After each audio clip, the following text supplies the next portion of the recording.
আসলে আপনারা যারা নতুন কম্পিউটার কিনছেন অথবা নতুন কাজ শিখছেন, এই ভিডিওটা মূলত তাদেরই জন্য। আপনারা প্রথমে কিভাবে কম্পিউটারে একটি ফোল্ডার ব্যবহার করবেন, আজকে মূলত ভিডিওটায় সেটি আপনাদের দেখায় দেব। আপনারা প্রথমে মাউসের আপনারা লেফট বাটন ক্লিক করবেন। লেফট বাটন ক্লিক করলে দেখেন এই অপশনটি আসছে। এখানে আপনারা এই নিউতে যাবেন। নিউতে যাওয়ার পর এই উপরে ফোল্ডার, ওখানে রাইট বাটনে ক্লিক করতে হবে। এখানে দেখুন আপনার একটা ফোল্ডার তৈরি হয়ে গেছে। এবার এই ফোল্ডারটির আপনারা আপনাদের ইচ্ছা মতন যে কোনো নাম দিতে পারেন। এখানে যেখানে রিনেম করলাম, আমরা রিনেম করে এই ফোল্ডারটির নাম দিলাম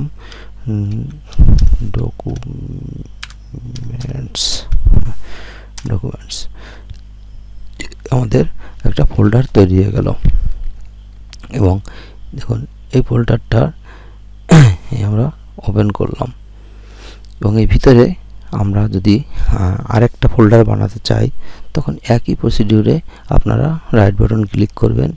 এখানে যে এই নিউতে যে ফোল্ডার, অথবা এই দেখেন লেফট সাইড এখানে নিউ দেখা যাচ্ছে, এখানে আপনারা ক্লিক করতে পারেন। এখান থেকে এই ফোল্ডার, হ্যাঁ, এভাবেই আপনারা যে কয়টা প্রয়োজন হয় ফোল্ডার তৈরি করতে পারবেন। এখানে আপনি চাইলে কোনো ডকুমেন্টস অথবা কোনো ছবি অথবা কোনো গুরুত্বপূর্ণ কিছু রেখে দিতে পারেন। এভাবেই মূলত একটা ফোল্ডার তৈরি করতে হয়।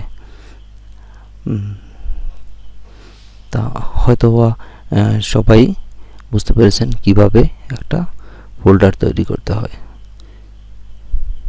তাহলে আপনারা যারা নতুন আছেন তারা চ্যানেলটি সাবস্ক্রাইব করুন, যাতে পরবর্তী ভিডিওগুলো বা আপডেটগুলো আপনারা সহজেই পেতে পারেন।